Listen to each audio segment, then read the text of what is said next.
Bonjour les amis, bienvenue. Regardez la joie qu'on a dans ces villes, à la fois qui sont des villes d'histoire, et soudain on voit apparaître, avec l'audace d'artistes contemporains, des belles façades dégagées. C'était un ancien entrepôt, quelques mots sur l'histoire avec Jean-Louis Emaé, notre historien, dans quelques instants, mais c'est en train de se préparer à devenir un programme immobilier, mais d'un genre particulier, puisqu'il est piloté par Jeannette Guinaudot, d'Espace Investissement. Alors, ici, on est quand même un peu au cœur de l'histoire de La Rochelle. On va toucher à des zones qui étaient des zones majeures, mineures. On est dans la vieille ville, Jean-Louis? Alors on est un petit peu en dehors de la vieille ville, mais dans un endroit très important, puisque aujourd'hui le canal Maubec était un lieu d'accès pour des bateaux qu'on appelait la moulinette, du nom du cours d'eau, qui amenait le vin depuis l'arrière-pays. Donc un bateau plat. Des bateaux plats, voilà. C'était un lieu de rupture de charge ici, avant d'expédier ces vins vers l'Europe du Nord en particulier. Et ici, on est au Marigot, et là, comment c'est la ville médiévale ou non, c'était construit très tôt ici? Alors là, on est à la limite de ce qu'on appelle, de ce qui a été la ville neuve, donc une extension de la ville au début du XVIIe siècle. Mais effectivement, ici, au XVIIIe siècle, ici, il y avait à cet emplacement, donc là c'est à la place de l'Arsenal, l'Arsenal date de 1786, hein, donc c'est bien avant toute cette histoire. Ici, il y avait, dès la fin du XVIIe siècle, une raffinerie de sucre. Une raffinerie de sucre. Ah, dites donc, je ne sais pas si c'est le pilote d'un moulin à sucre là, mais il est bien bruyant lui tout seul. Hein. Alors une raffinerie de sucre, Saint-Domingue? Voilà, tout à fait. Il y avait une vingtaine de raffineries au XVIIIe siècle à La Rochelle. On apportait du sucre brut et on le faisait raffiner en ville. Et donc ici, c'était la raffinerie Papineau. Et donc c'était un vaste entrepôt qui occupait à peu près la moitié du pâté de maison, hein, qui allait jusqu'au bout de la rue de l'Arsenal. Ouais. Et puis évidemment en 1791, quand il y a eu la révolte des Noirs, l'aventure à Saint-Domingue s'est terminée, donc plus de raffinerie. Ouais. Cependant, les entrepôts sont restés. Ouais. Et l'entrepôt qu'on va visiter aujourd'hui est un témoin, est un vestige de cette ancienne raffinerie. Alors on le voit bien ici sur le programme qui est proposé pour bien comprendre ce qui se passe. Voici l'entrepôt. Alors il est clair, c'est ce qu'on vient de voir sur les images de Marilyn, que c'est un entrepôt. Ça, c'est un espace un peu plus bâti, plus feuillé. Le quai, du jour où on bâtit, ça fait jusqu'à ce qu'est devenu l'hôpital ensuite, l'abattoir avant, un beau fond bâti. Alors ce fond bâti, oui, mais il est 18 et 19e surtout, parce que le canal, il y a eu beaucoup de travaux. On l'a souvent resserré pour l'effet de chasse, parce que pour gagner du débit, pour pousser les vases. Le problème de l'envasement du port, donc c'était aussi un moyen de chasser les vases du port. Jean-Louis, on a bien compris que c'était donc des entrepôts, comme vous nous le disiez, pour le sucre, entre autres. Mais je vois ici, on parle de la part des anges. Part des anges, ça renvoie à alcool, cognac, évaporation. Il y a eu un entrepôt à alcool ici? Alors oui, parce que donc après la raffinerie, quand il n'y a plus de sucre, ce sont restés des entrepôts.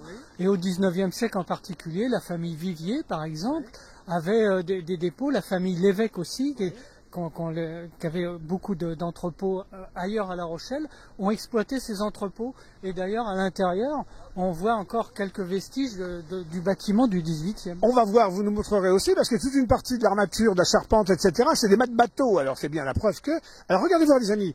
1. État actuel. 2. Intervention de Jeannette Guinaudot, promoteur qui adore l'ancien et puis faire fructifier comme ça les belles architectures. À l'arrivée, 7 logements, un local commercial. Voilà.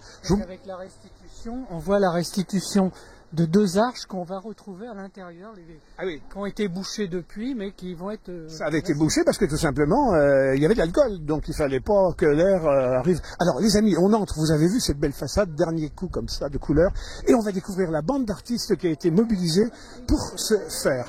Et voilà, alors, il faut un propriétaire promoteur, c'est Jeannette Guinaudot. Il faut un agitateur d'artistes, c'est François Lacotte. Il est vice-président de l'association qui s'appelle Essence Carbone, qui est un collectif d'artistes contemporains. Tout à fait, absolument. Fondé en 2019 à l'initiative de Vincent Ruffin, qui est quelque part par là, et donc qui a réuni et fédéré autour de lui 8 artistes professionnels et alors Rochelais en permanence, mais venant de un peu de tous les horizons. on a eu la chance de pouvoir profiter de l'hébergement et de l'hospitalité extrêmement généreuse de l'hôpital Marius-Lacroix, qui nous a offert... C'est votre base, c'est là-bas, il y a toute une partie d'un immeuble pour des artistes. On a donné le dernier étage d'un bâtiment de l'hôpital psychiatrique Lafon, et on a transformé 9 chambres de patients en 9 ateliers d'artistes résidant en permanence. Et ben on crée comme ça, au fil du temps, des opérations. Il y a aussi une des activités importantes de l'association qui est de créer des ateliers avec des patients et avec aussi des soignants. Et voilà, comme ça, un aller-retour entre l'intérieur et l'extérieur. Et puis de temps en temps, des belles opportunités comme celle-ci. Dès qu'il y a une opportunité de pouvoir faire hors les murs des choses comme ce qu'on fait aujourd'hui. Alors cette opportunité, on vous le disait les amis, c'est à la faveur de cette acquisition par Jeannette Guinaudot, un chantier qui démarra, mais pas tout de suite. Donc en attendant le chantier, autant que ça profite au maximum, en particulier aux artistes et au public. Donc on va, voilà, Jeannette est ici, voilà les amis. On disait, il faut une sacrée bande de... Ah bah Catherine Benguigui, qui est adjointe au maire en charge de la culture, évidemment, un bâtiment comme ça qui va retrouver la qualité qu'on sait. Bon, Jeannette, il faut toute une bande de copains pour monter ça. Vous êtes très pro évidemment, mais vous bossez avec des copains. Vous êtes promoteur immobilier, vous travaillez des beaux immeubles, mais vous aimez leur garder du cachet et vous aimez que ça puisse être disponible pour y compris les gens qui sont pas forcément fortunés, que ça soit à tout le monde. On respecte l'histoire. Et en attendant, vous aimez bien que les artistes viennent occuper les lieux. Mais c'est même essentiel. Dans une ville comme La Rochelle, où on sait que les lieux artistiques sont en manque, eh bien, j'avais vraiment à cœur de pouvoir apporter cette belle énergie des anciens bâtiments véniels, connus de tous les Rochelais comme ancien entrepôt de caoutchouc. Caoutchouc, tubes divers, etc. Et donc, travailler avec l'association Essence Carbone était une évidence.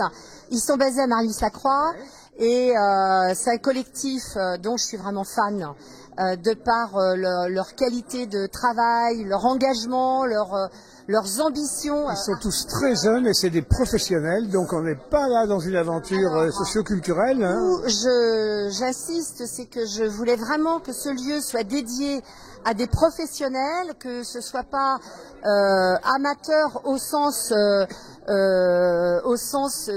vraiment professionnel.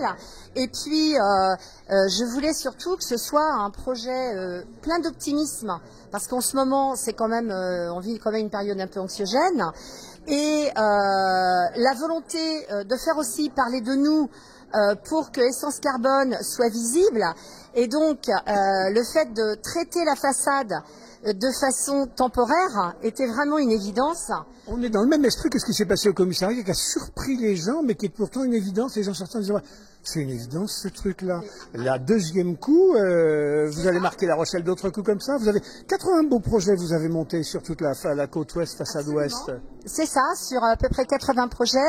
Le projet artistique d'accompagnement, c'est le 3e ou 4e à La Rochelle, puisque nous avions fait en son temps avec Yagi Druide l'hôtel de la Ville-Marais en 2008 ou 2009. Nous avons fait l'hôtel Babu, Journée du patrimoine, où Karine Leroy avait exposé ses grands formats. Et puis là, un projet beaucoup plus ambitieux, puisque l'objectif est que le collectif Essence Carbone puisse accompagner les expositions avec des temps où il y aura des expos différentes jusqu'à peu près à la fin de l'été 2024, puisque nous démarrerons les travaux à la rentrée de 2024. Alors, on peut considérer, donc il y a 3 jours par semaine, hein, Chavel, pour pouvoir visiter, parce qu'il y a des gens qui vont dire, ah ben non, on a loupé le commissariat, on ne veut pas louper ici. Donc les rendez-vous, c'est les vendredis, les samedis, les dimanches, et ça jusqu'à la fin de l'année, jusqu'à fin décembre. Jusqu'à peu près Noël. Et puis, ce sera fermé sur janvier, février, pour des raisons de température. Et ça réouvrira soit aux vacances de février, soit début mars. Et là, on recommuniquera en son temps avec le même lieu, mais avec une nouvelle exposition. Et puis, l'objectif du collectif, c'est aussi d'ouvrir les portes et d'avoir un vrai projet inclusif où des écoles se sont déjà manifestées, les artistes malades de Marius-Lacroix pourront venir aussi ici, et donc c'est vraiment un lieu ouvert en fait, qui va aussi travailler de concert avec les affaires culturelles de la ville de La Rochelle, avec Bérangère pour le printemps Fleuriot. Elle est intarissable. Ça veut dire que vous allez en faire un vrai lieu de vie. Quand on voit une galerie éphémère, c'est pas simplement un lieu où on expose des trucs puis les gens circulent, c'est un vrai lieu de vie. Si ça n'a pas de sens, ça ne m'intéresse pas. Et c'est vraiment pourquoi j'ai voulu travailler avec les artistes d'Essence Carbone. C'est que ça match parce qu'on est sur la même longueur d'onde et il faut que l'art soit aussi ouvert au grand public. Alors il y a un truc qu'il faut que je vous demande là en tant que promoteur. Il y a des gens qui vous disent évidemment le promoteur doit être toujours dans les sous, dans l'irrespect de l'histoire, etc. Comment ça se passe avec l'architecte des bâtiments de France? Parce que dans une ville comme ça, dès qu'on touche à l'histoire, attention les yeux. Soyons très clairs, l'architecte des bâtiments de France au départ nous a dit non. Et je suis quelqu'un de très pugnace. Et donc, j'ai vraiment expliqué le pourquoi de ce projet, le sens qu'on y donnait. Et donc, les architectes des bâtiments de France ont accepté. Ils ont même été très force de proposition, puisqu'ils nous ont demandé de travailler avec des chaux naturels et des pigments naturels et pas de la peinture acrylique, pour que lorsque les façades seront dépeintes pour avoir un vrai ravalement de façade digne de ce nom, eh bien nous n'allons pas polluer les nappes et je remercie vraiment les bâtiments de France parce qu'on est passé d'une opposition à un vrai travail d'équipe et vraiment je les remercie. D'ailleurs je remercie Sarah qui est à côté de moi. Bonjour Sarah. Pardon. C'est pas Sarah. Je cherchais Arnaud. Il est où Arnaud? C'est Arnaud là. Oui. Arnaud, on va demander à Arnaud de nous rejoindre ici. Et venez voir les amis, parce qu'on n'a pas fait cette salle-là. Il y a des volumes au-dessus, pour le moment, pour des raisons de sécurité, pas d'accès au public. Non. Il y a des très beaux volumes, belles charpentes. Il y aura 7 appartements du T2 au T4, mais c'est assez dangereux d'ailleurs. Voilà, quand on voit... Alors, on voit des traces ici, là, d'anciennes ouvertures. Ça a été bouché vraisemblablement au moment où l'ancienne cave a été convertie au service de l'alcool, puisqu'il fallait quand même rendre la cave étanche. Et donc, toutes ces traces-là, ça c'est des choses qu'on verra dans l'architecture demain que vous allez garder? Alors là, pas tout à fait, mais nous allons en recréer sur les côtés. Parce que ici, ce sera l'entrée de l'immeuble, puisque là, nous allons garder un local commercial. Donc, on a recréé le maximum de traces, mais pas complètement toutes. Les amis, Jeannette Guinaudot, si vous la connaissez pas, soyez copains avec elle, elle vous expliquera l'histoire. Pas mieux que Jean-Louis, mais en tout cas aussi bien. Ah, ça c'est sûr que pas mieux, parce que Jean-Louis est intarissable. Alors, Arnaud m'a rejoint là. Tiens, venez voir, j'ai demandé à Marilyn si elle peut aussi jeter un coup d'œil. Les traces dans les murs. Jean-Louis, c'est quoi les traces dans les murs là? Je sais pas, c'est le coffre de la maison, la machine à laver, la cheminée, la boulangerie. Alors après, ça, ce sont les traces des occupations successives, entre la raffinerie au 18e et entre les entrepôts après qui se sont succédés où il y avait probablement de l'eau de vie, effectivement. Donc voilà, c'est chacun a mis sa couleur des plafonds de la charpente là, couleur la part des anges, ça se croirait dans la région du Cognac, dans les chais. Champignon qui est une dégradation des vapeurs d'alcool en fait. Alors Arnaud, pardonnez-moi de vous avoir fait attendre, je vous ai accroché quand même. Et vous êtes l'auteur de la façade? C'est ça. Alors les amis, vous l'avez vu sur nos images, mais vous le verrez quand vous viendrez à La Rochelle. Regardez, je sais pas si c'est un peu faible là, mais on la remontrera tout à l'heure.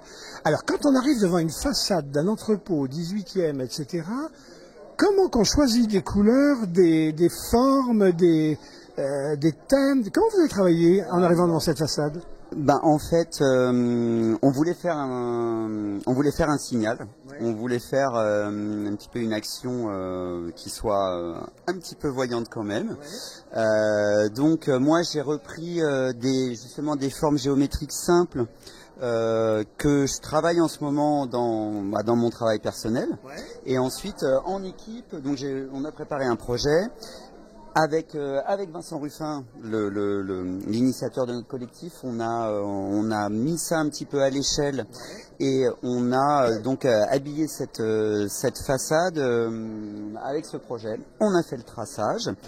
Donc on a soumis le projet au Bâtiment de France. Qui on dit c'est très contemporain, ça nous plaît. Où Alors, ça faudrait voir avec Oui, Jeannette. bon, on a déjà eu un petit aperçu. Mais donc, L'important, c'est que ça soit fait. on avait une contrainte qui était d'utiliser des couleurs naturelles à la chaux.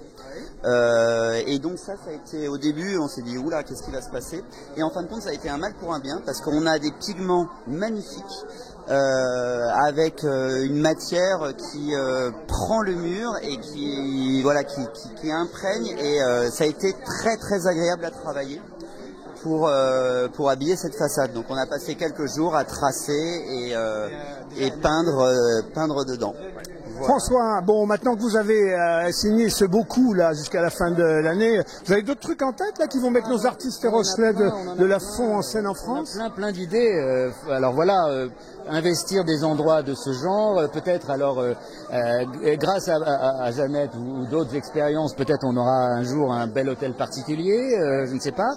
On va travailler aussi, mais je ne sais pas si on l'a pas déjà dit, à essayer de faire peut-être des événements avec le travail des patients qui sera fait à Marius Lacroix, peut-être ici ou peut-être dans d'autres lieux, mais pour essayer de sortir un petit peu ce qui est le fruit des ateliers en fait, qui est aussi un peu le cœur du réacteur. Enfin voilà, il y a plein de projets. Donc on est ouvert à toutes les propositions. on est établi à se revoir, super. On va laisser les amis puisque le vernissage doit se dérouler dans quelques instants. Je vous propose qu'on termine sur cette façade qui a quand même, alors là, surpris un paquet de Rochelais quand ils sont arrivés. Regardez voir. Et on se retrouve le long du quai, le port est à 2 pas, à une encablure d'ici.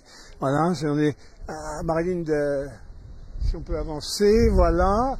Avant que la pluie ne nous saisisse, et regardez, on va finir sur cette belle image de ce beau vieil entrepôt qui aurait pu passer par les fourches codines de la démolition, mais qui va être, vous l'avez vu sur les images tout à l'heure, on va retrouver dans son jus finalement. Voilà les amis, donc ça s'appelle la Galerie Éphémère, visitez-la, un beau collectif d'artistes qui s'appelle Essence Carbone, et puis et un promoteur audacieux, investissement immobilier, l'espace investissement immobilier de Jeannette Guinaudot. À bientôt les amis.